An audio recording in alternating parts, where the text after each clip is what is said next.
All right. Welcome back, everyone, for another deep dive into sales analytics. Yeah.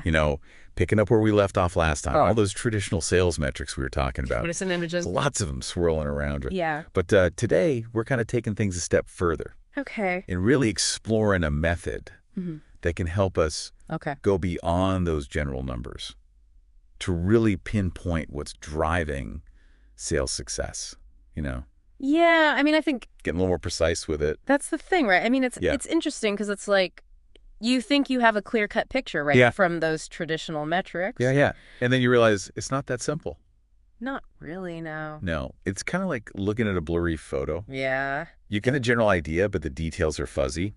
We're really going to dig into this today with some of Dr. Conde's work. Yeah. Really dives into the limitations of those standard metrics. So I'm curious, from your experience, what are some of the pitfalls that you've encountered when you're relying solely on those traditional metrics like conversion rates, win rates, activity metrics? I think one of the big things is that a lot of those metrics rely on averages. Yeah. And averages, they can be deceiving if you're just looking at it.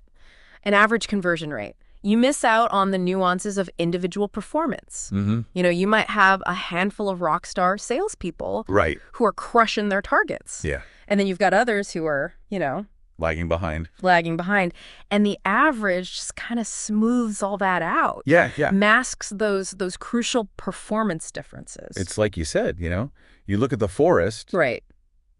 But you're only seeing the average height of the trees? Exactly. You're missing the whole ecosystem. Yeah, you miss the variations that are actually happening within that ecosystem. Yeah. And it's not even just about individual performance. No, not at all. Like we were talking about last time, correlation doesn't equal causation. Right. Just because, we see call volume going up at the same time as sales doesn't necessarily mean those calls are actually driving that sales increase. Exactly. It's a classic mistake to assume that just because two things happen together means that one is causing the other. Yeah. There could be all sorts of other factors at play. So it can almost lead us down the wrong path sometimes. It can definitely mislead you. Making us focus on things that might not really be that impactful. Right. And you end up pouring all these resources into something like increasing call volume. Right. When really, it's the quality of the calls or something else entirely. That's actually making the difference. It's driving the sales, yeah. Yeah, I bet our listeners are out there, nodding their heads right now. Thinking, probably, yeah. Okay, we get it. The traditional metrics aren't perfect.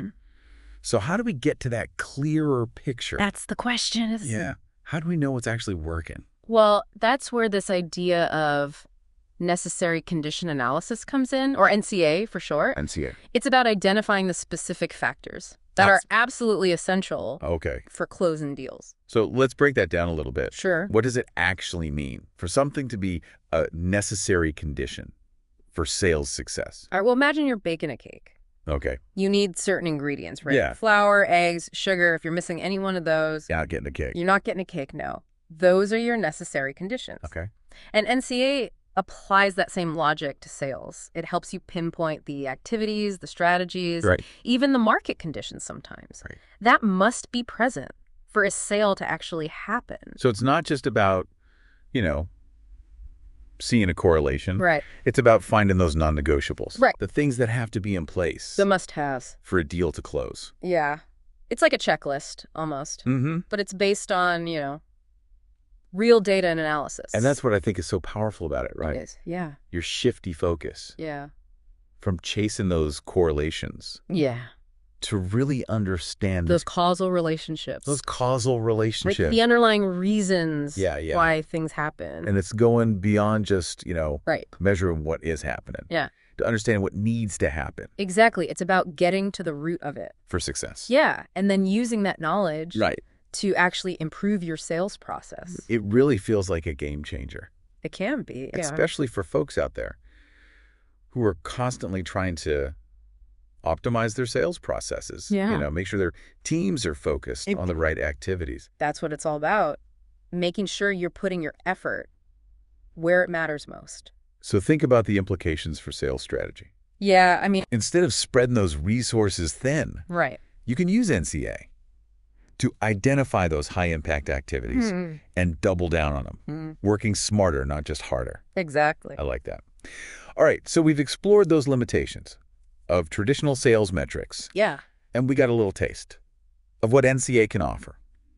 As you continue on your deep dive into sales analytics, I want you to take some time to think about the activities that you track.